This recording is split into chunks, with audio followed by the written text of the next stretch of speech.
ان کو کانفرنس کی اجازت تک نہیں دلوا سکتے، اتنی وکلا کی نااہلی کیوں؟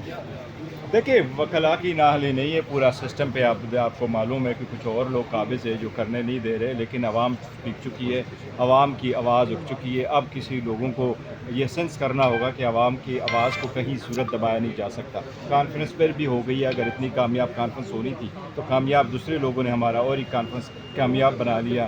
ایک بات اٹل ہے، عدلیہ کی آزادی ہونی چاہیے، پارلیمان کی سپریمیسی ہونا چاہیے، رول اپلا ہونا چاہیے، that's the end of it. Sir یہ وکلا بتائیں کی آپ نے آزادی وینیو بھی کے لیے چاہیں گے؟ ہاؤس کو کیوں نہیں سلیکٹ کیا؟ کے پی ہاؤس کو بھی ہم نے کنسیڈر کر دیا، میری سجیشن تو کے پی ہاؤس کا تھا، لیکن یہ ہماری چونکہ الائنس کا تھا اور اسٹیئرنگ کمیٹی بنی، اسٹیئرنگ کمیٹی کا یہی خواہش تھی کہ ہم یہاں کر لیں، تو پہلے تو ایک اور بھی ہم نے سلیکٹ کر دیا تھا، وہاں اجازت نہیں ملی تھی، اس لیے مجبور نہیں آنا پڑ گیا تھا۔ یہ انقلاب تو گھروں سے تو نہیں آتا؟ نہیں دیکھو، انقلاب کی بات نہیں ہے، انقلاب کہاں سے ہوتا ہے؟ عوام کی آواز ہے، عوام آواز اٹھاتی ہے اور عوام خلق خدا بول چکی ہے، اور جب خلق خدا بولے پھر کوئی طاقت آپ کو نہیں روک سکتی۔ The only point is now کہ اتنے کتنی دیر لگنی ہے۔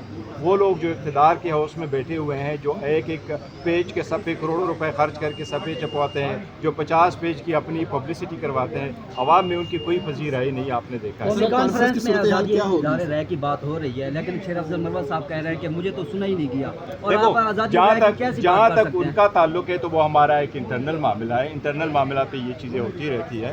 انٹرنل معاملہ میں یہ پارٹی کا انٹرنل ہے تو ہم انٹرنل فورم پہ دیکھتے ہیں، باہر اس پہ بات سر آج نہیں کانفرنس کرتے۔ کا کیا صورتحال ہوگی؟ بس یہی جو پولیٹیکل لوگ آئے ہوئے ہیں ان کی بات کروا کے ختم کر دیا جائے گا یا مزید جاری رہے گی؟ نہیں دیکھو، انہی کی بات کر کے ختم کریں گے۔